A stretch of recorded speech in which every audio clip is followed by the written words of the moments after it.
You understand? Yeah, the guy that does it, he's a pain in the ass. Yeah, so it has to do with that. The drywall looks good, my shit looks good. So I know how to do drywall as well. So if the drywall work is bad, I sand it, I patch it, I put more mud, blah, blah, blah. But it wastes more time. You know what I mean? I'll be here all day. Huh? You're a one-man shop? No. I'm the owner, but I have employees. But me, I do the patches. Because I have the more passion for it. I love it more than other people just slap it on. Oh, Gian, we have to do the whole wall.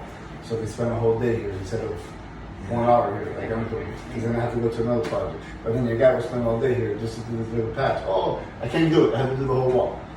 And not that many people know how to do patches. Yeah. You know? No.